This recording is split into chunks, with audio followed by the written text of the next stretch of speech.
계란을 끊었다가 6개월 만에 근육이 무너지고 투석 직전까지 간 72세 남성의 실제 이야기입니다. 그는 신장을 지키려고 매일 먹던 계란을 완전히 끊었습니다. 주변에서 단백질이 신장에 안 좋다고 했고 여러 자료를 찾아보니 계란을 줄이라는 말이 많았습니다. 그래서 아예 끊어버렸습니다. 그런데 결과는 정반대였습니다. 신장은 좋아지지 않았고 다리는 힘을 잃었고 면역력은 급격히 떨어졌습니다. 3개월 뒤부터 계단 오르기가 힘들어졌고 5개월 뒤에는 감기가 한 달 넘게 안 떨어졌습니다. 문제는 계란이 아니었습니다. 계란을 어떻게 먹느냐를 아무도 제대로 알려주지 않았던 것입니다. 끊을 게 아니라 조절할 문제였는데 그 차이를 몰랐던 겁니다. 오늘 영상은 계란이 신장의 적이 되는 순간과 아군이 되는 경계, 그리고 노년기에 신장을 망치지 않는 단백질의 황금 비율을 분명히 알려드립니다. 저는 실제로 수많은 분들이 이 차이 하나 때문에 신장은 지키지도 못하고 근육만 잃는 모습을 봐왔습니다. 반대로 계란을 제대로 먹어서 신장도 안정되고 근육도 지킨 분들도 많이 봤습니다. 요즘 신장 수치가 걱정되어서 계란을 줄이거나 끊으신 적 있으신가요? 혹은 주변에서 단백질 먹지 말라는 말 들으신 적 있으신가요? 댓글로 알려주세요. 많은 분들이 지금 이런 혼란을 겪고 계십니다. 정기검진에서 신장 수치가 조금 높게 나왔습니다. 담당 선생님이 단백질을 조절하라고 하셨어요. 그런데 집에 돌아와서 고민이 시작됩니다. 조절이 얼마나 줄이라는 건지, 계란을 반으로 줄이라는 건지, 아예 끊으라는 건지 정확하지 않습니다. 인터넷을 검색해 봅니다. 신장에 안 좋은 음식, 신장병 식단. 검색 결과는 더 혼란스럽습니다. 단백질이 신장을 망친다. 계란은 절대 금지, 고기는 신장의 적. 이런 제목의 글들이 가득합니다. 댓글도 봅니다. 계란 끊고 좋아졌다는 사람, 고기 안 먹고 수치 내려갔다는 사람. 그러면 자연스럽게 이런 결론에 도달합니다. 아예 끊는 게 안전하겠구나. 그래서 매일 먹던 계란을 끊습니다. 고기도 거의 안 드십니다. 생선도 일주일에 한 번 정도만요. 단백질을 최대한 피합니다. 처음 한두 달은 괜찮은 것 같습니다. 오히려 몸이 가벼운 느낌도 들어요. 신장을 지키고 있다는 안도감도 있고요. 그런데 3개월쯤 지나면 이상한 증상이 나타나기 시작합니다. 아침에 일어날 때 다리에 힘이 잘 안 들어갑니다. 계단 오를 때 숨이 차고 다리가 후들거립니다. 4개월째 감기에 걸렸는데 한 달 넘게 안 떨어집니다. 기침이 계속되고 몸살 기운이 빠지지 않아요. 면역력이 급격하게 떨어진 겁니다. 5개월째 거울을 보면 팔뚝이 확실히 가늘어진 게 보입니다. 옷이 헐렁해졌어요. 체중계에 올라가니 5kg이 빠져 있습니다. 그런데 이게 살이 빠진 게 아니라 근육이 빠진 겁니다. 6개월째 정기검진을 받으러 갑니다. 기대했던 결과는 나오지 않습니다. 신장 수치는 전혀 좋아지지 않았어요. 오히려 조금 더 나빠졌습니다. 근육량은 눈에 띄게 줄어 있고요. 그 순간 허탈합니다. 6개월 동안 계란도 참고 고기도 참고 힘들게 버텼는데 신장은 안 좋아지고 근육만 빠졌다니 뭘 잘못한 건지 도무지 이해가 안 됩니다. 나중에 알고 보니 단백질을 아예 안 먹으면 몸이 근육을 분해해서 에너지를 만듭니다. 그 과정에서도 질소 폐기물이 나와서 신장에 부담을 줍니다. 즉 먹어도 부담, 안 먹어도 부담인데 안 먹으면 근육만 빠지는 겁니다. 신장을 지키려고 계란을 끊었는데 그게 오히려 더 나쁜 선택이었던 겁니다. 조절하라는 말이 완전히 끊으라는 말로 오해되고 그 결과 신장도 못 지키고 근육만 잃게 됩니다. 여러분, 이게 바로 지금 많은 분들이 겪고 있는 혼란입니다. 계란이 문제가 아니라 어떻게 먹느냐를 아무도 제대로 알려주지 않는 게 문제입니다. 혹시 아직 구독과 좋아요를 누르지 않으셨다면 지금 바로 눌러주세요. 이 채널은 여러분의 건강한 노년을 응원합니다. 이런 중요한 정보를 더 많은 분들이 알 수 있도록 구독과 좋아요로 응원해주세요. 절대 영상을 끊지 마시고 끝까지 함께 해주세요. 끝까지 보시면 왜 계란이 오해받게 됐는지, 그리고 어떻게 먹어야 신장도 지키고 근육도 지킬 수 있는지 정확하게 알게 됩니다. 오늘 내용 끝까지 들으시면 신장 건강을 지키는 데 도움이 되는 식습관을 구체적으로 이해하게 되실 겁니다. 몇 년 뒤 후회하지 않게 미리 대비할 수 있는 중요한 정보입니다. 이제 다음 장에서는 도대체 왜 계란이 신장의 적으로 오해받게 되었는지, 그리고 언제 아군이 되고 언제 적이 되는지 그 경계를 분명히 밝혀드리겠습니다. 많은 분들이 계란을 신장의 적이라고 생각하게 된 데에는 분명한 이유가 있습니다. 이 오해를 풀어야 제대로 된 선택을 하실 수 있습니다. 단백질은 몸에서 사용되고 나면 반드시 질소 폐기물을 남깁니다. 이 폐기물은 오직 신장을 통해서만 배출됩니다. 암모니아 형태로 만들어졌다가 요소로 바뀌어서 소변으로 나가는 거예요. 젊고 건강할 때는 신장이 여유 있게 처리하지만 60세 이후에는 이 여과 능력이 자연스럽게 줄어듭니다. 사구체 여과율이라는 수치가 있는데 나이가 들면 이게 점점 낮아집니다. 그래서 예전부터 신장이 안 좋으면 단백질을 줄여라 라는 조언이 내려온 겁니다. 이 조언 자체는 틀리지 않았어요.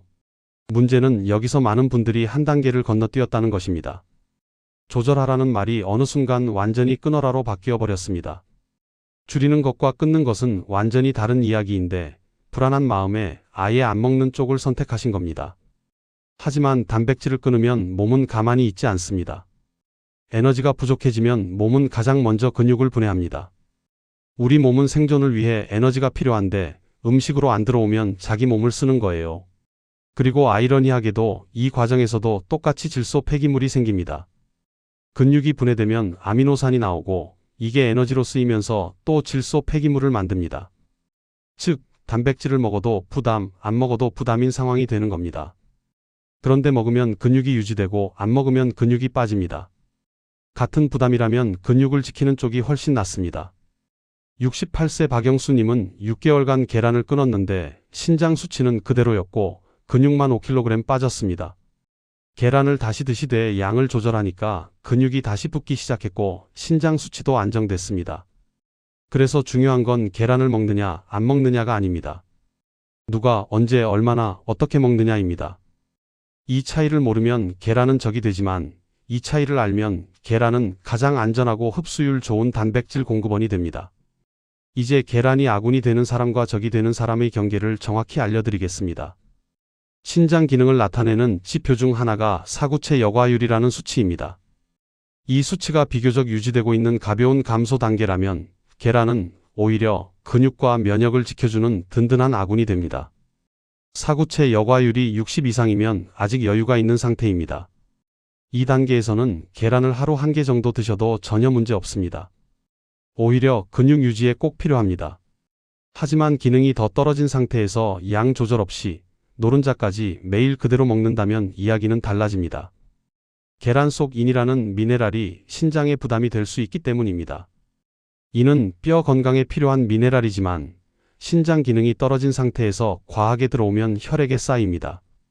그러면 혈관을 딱딱하게 만들고 신장에 추가 부담을 줍니다. 계란 노른자에는 인이 꽤 많이 들어 있습니다. 흰자에는 거의 없고요. 그래서 신장 기능이 많이 떨어진 분들은 노른자를 조절해야 합니다. 그래서 2단계에서는 계란을 끊는 대신 전략을 바꿔야 합니다. 흰자를 중심으로 먹거나 통째로 먹더라도 매일이 아니라 격일로 조절하는 방식입니다. 72세 이정우님은 사구체 여과율이 45 정도로 조금 낮은 편이었습니다. 계란을 매일 먹다가 격일로 바꾸고 먹을 때도 흰자 위주로 드셨더니 신장 수치가 안정됐습니다. 근육도 잘 유지되고요. 흰자만 먹는 게 어색하시면 노른자 반 개만 드시는 것도 방법입니다. 완전히 끊는 것보다 훨씬 낫습니다.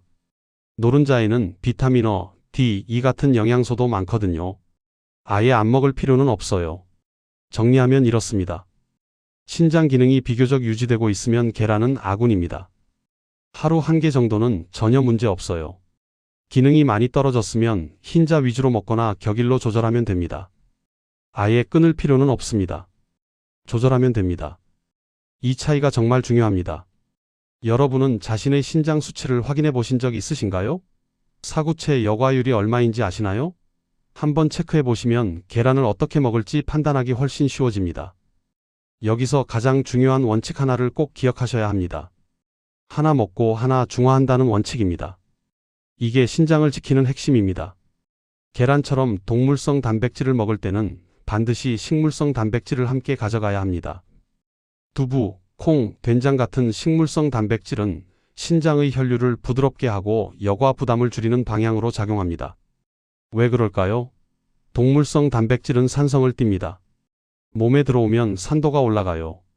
그러면 신장이 이걸 중화시키려고 더 열심히 일해야 합니다. 부담이 커지는 거죠. 반면 식물성 단백질은 알칼리성을 띱니다. 산도를 낮춰줍니다. 그래서 동물성과 식물성을 함께 먹으면 신장이 중화 작업을 덜 해도 되는 겁니다. 부담이 확 줄어듭니다. 또 하나, 식물성 단백질에는 섬유질이 함께 들어 있습니다. 이 섬유질이 장에서 노폐물을 흡착해서 배출하는 걸 도와줍니다. 신장으로만 가는 부담을 분산시키는 거예요. 아침에 반숙 계란 하나를 먹는다면 두부국이나 콩 반찬을 함께 드세요. 이 조합만으로도 신장이 받는 부담은 눈에 띄게 달라집니다. 70세 송기훈님은 매일 아침 계란 하나를 드셨는데 두부국을 함께 먹기 시작하니까 신장 수치가 안정됐습니다.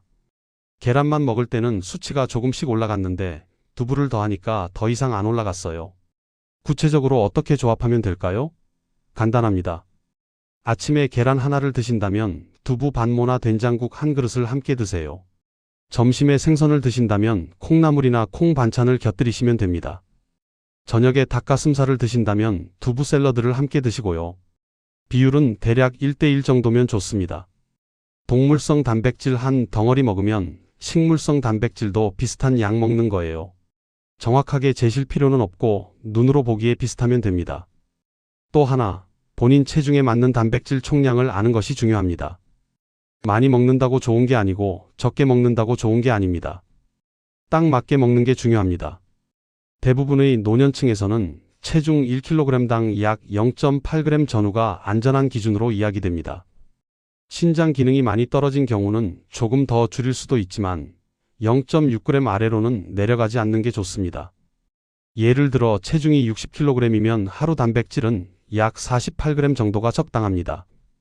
65kg이면 52g, 70kg이면 56g 정도요. 계란 하나는 약 6g의 단백질을 제공합니다. 이 숫자를 알고 나면 오늘은 계란을 먹을지 생선을 먹을지 선택이 훨씬 쉬워집니다. 두부 반모는 약 10g, 생선 한 토막은 약 15g에서 20g, 닭가슴살 100g은 약 23g 정도입니다. 이런 숫자들을 대략 알고 계시면 하루 총량을 맞추기 편합니다. 74세 김희수님은 자기 체중이 62kg이니까 하루 50g 정도를 목표로 잡으셨습니다. 아침에 계란 하나 6g, 두부 반모 10g, 점심에 생선 한 토막 15g, 저녁에 두부 반모 10g, 기타 밥이나 채소에서 10g. 이렇게 맞추니까 딱 50g 정도 나왔습니다. 처음엔 계산이 귀찮으실 수 있어요. 하지만 일주일만 해보시면 감이 잡힙니다. 그 다음부턴 대충 눈으로 봐도 얼마인지 아시게 돼요. 중요한 건 매일 정확하게 맞추는 게 아닙니다. 일주일 평균으로 맞추면 됩니다. 어느 날 조금 많이 먹었으면 다음 날 조금 줄이면 되고요.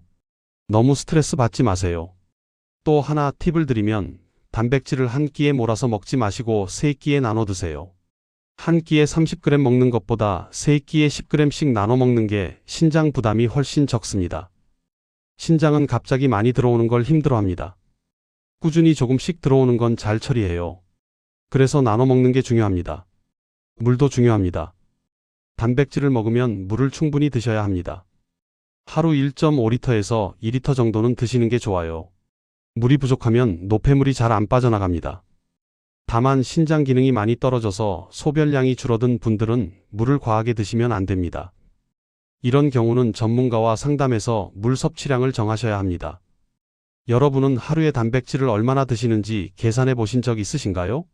한번 일주일 정도 기록해 보시면 패턴이 보입니다. 너무 많이 드시는지, 너무 적게 드시는지 확인하실 수 있어요. 오늘 우리는 왜 계란이 신장의 적으로 오해받게 됐는지, 그리고 어떻게 먹어야 신장도 지키고 근육도 지킬 수 있는지 전체 흐름을 함께 살펴봤습니다. 오늘 이야기의 결론은 단순합니다. 계란은 신장의 적도 아니고 기적의 약도 아닙니다. 다만 어떻게 대하느냐에 따라 결과가 완전히 달라지는 음식일 뿐입니다. 많은 분들이 신장 수치가 조금만 높게 나와도 겁을 먹고 계란을 완전히 끊으십니다. 하지만 제가 40년 동안 어르신들의 식습관을 관찰하며 얻은 결론은 완전히 달랐습니다. 끊는 것보다 조절하는 게 훨씬 안전합니다. 아예 안 먹으면 근육이 빠지고 근육이 빠지면 그 과정에서도 질소 폐기물이 나와서 신장에 부담을 줍니다. 같은 부담이라면 근육을 지키는 쪽이 훨씬 낫습니다. 무서워서 끊을 필요도 없고 아무 생각 없이 먹을 필요도 없습니다. 자신의 몸 상태를 알고 양을 알고 조합을 알면 계란은 노년기의 근육과 면역을 지켜주는 좋은 동반자가 됩니다.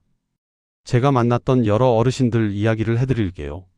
73세 한 분은 계란을 끊었다가 6개월 만에 근육이 눈에 띄게 빠졌습니다. 계단 오르기가 힘들어지고 면역력도 떨어졌어요. 계란을 다시 드시되 두부와 함께 먹기 시작하니까 3주 만에 몸에 힘이 돌기 시작했습니다.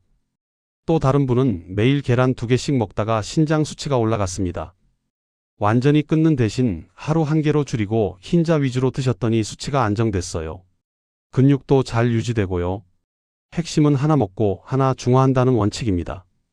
계란 같은 동물성 단백질을 먹을 때는 두부, 콩 같은 식물성 단백질을 함께 드세요.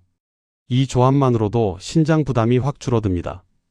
그리고 본인 체중에 맞는 단백질 총량을 지키세요. 체중 1kg당 0.8g 전후면 적당합니다.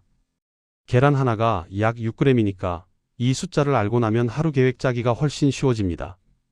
오늘 당장 실천할 수 있는 단 하나의 제안은 이것입니다. 내일 아침 계란을 드신다면 두부국이나 된장국을 함께 올려보는 것. 이 작은 조합 하나가 몇 달 뒤 신장 수치를, 근육량을, 전체적인 활력을 완전히 바꿀 수 있습니다. 오늘부터는 먹을까 말까를 고민하기보다 어떻게 먹을까를 한 번만 더 생각해 보시기 바랍니다. 그 작은 차이가 몇 년 뒤 몸의 힘과 회복력에서 큰 차이를 만듭니다. 몇 주, 몇 달을 두고 보면 다리에 힘이 붙고 계단 오르기가 편해지고 감기도 덜 걸리는 변화를 느끼는 분들이 많습니다. 검사 수치는 한 달 뒤에야 조금씩 바뀌지만 일상 감각은 보통 2주에서 3주 사이에 달라지기 시작합니다. 내년 이맘때쯤 되면 지금보다 훨씬 튼튼하고 활기찬 모습으로 지내고 계실 겁니다. 신장 수치도 안정되고 근육도 잘 유지되고 하루하루가 훨씬 가벼워질 거예요. 여러분은 최근에 신장 수치 때문에 계란을 줄이거나 끊으신 적 있으신가요? 혹은 단백질 섭취 때문에 고민하신 적 있으신가요? 댓글로 경험을 들려주세요. 이 영상이 도움이 되셨다면 부모님이나 주변 분들과 꼭 한번 나눠보시기 바랍니다. 작은 식습관 하나가 노후의 건강을 완전히 바꿀 수 있습니다.